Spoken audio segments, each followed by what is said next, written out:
What's up, guys? My name is Tristan. I'm a recent bootcamp graduate, and although I've been coding for less than a couple years, I only recently learned React and a full stack application development.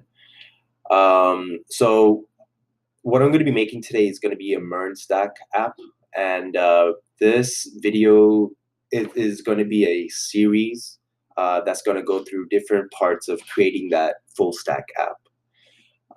I'm doing this because I know when I was learning and figuring things out, quality tutorials like this were really helpful with understanding these concepts.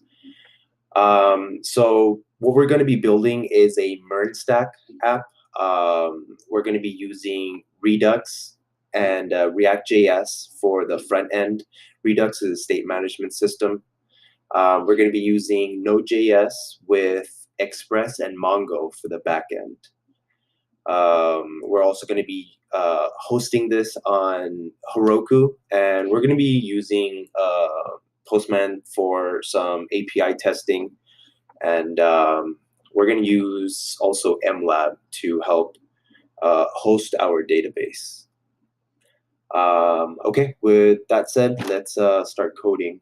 Let's start with creating our folder to hold our project. We'll call it to-do list React, the cd into that, and we'll npm init to create our package.json. Package name, to-do list React is fine, version 1. Description, we'll call this a React.js app, a React.js to-do list app. Entry point is going to be our server.js file. Test command, get repository, we don't have one just yet. Keywords, author, go ahead and enter your name here. License, yep, great. Let's open it up in VS Code and take a look at it. The package.json basically tells the server what's going on here. So we let it know that this is going to be our entry point here. There's still some more packages that we have to install. Let's go ahead and install npm install express mongoose concurrently. We're going to use nodemon and config. Okay. So Express is a web app framework that has a bunch of HTTP utilities that we can use. It's going to help us with building our backend routing and API structure.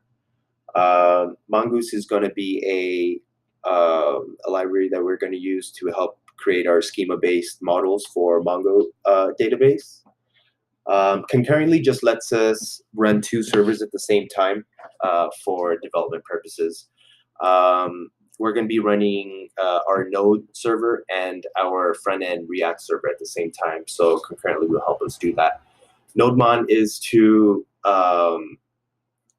give us the hot refresh feature. This is purely just for my laziness, so I don't have to restart the server every time we make a change and save it. It'll automatically restart the servers for us. And config is kind of a cool package, actually. Config will help us organize the hierarchy of our configurations. For example, our MongoDB configuration is going to be held in our default place for the config file or the config package. Now let's go ahead and create an account with mLab. So this is the place that's going to host our MongoDB, our Mongo database. So what a NoSQL database is, or how it differs from a SQLized or a SQL database, is basically we're going to be working with JSON structure versus versus tables like MySQL or SQL database. We're also going to be using MongoDB. We installed Mongoose, but that's a a library to help us communicate with communicate structures and schemas with our MongoDB. MongoDB is just the company that we're using for the NoSQL database. So let's go ahead and create our mLab account. It's free to create. I think they do ask for a credit card. However, they do give you, I think, unlimited databases and 500 megabytes, up to 500 megabytes for each database. I've already have an account, so we'll go ahead and create a new database.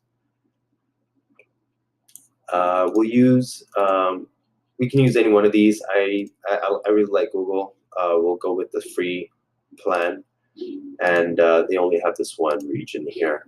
We'll call this to-do list VB. And then here's the order confirmation. So they're giving us half a gig, 500 megabytes for free. Submit the order.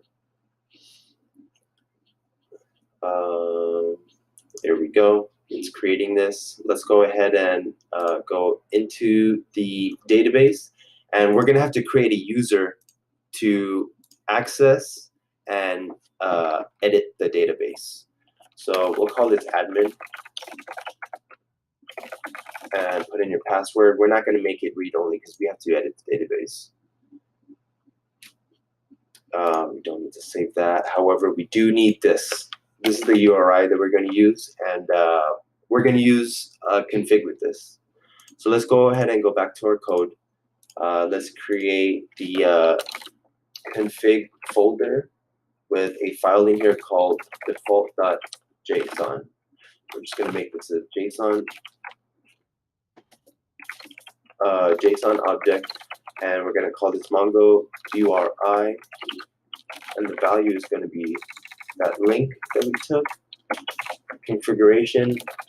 Make sure you put in your username and password, and that's it. Okay, that's it for this video. So far, what we've done was we created our account for MongoDB in mLab. We installed all our packages, and we have our package.json file. Next, we're going to start the server.js. So watch the next video for that. Thank you.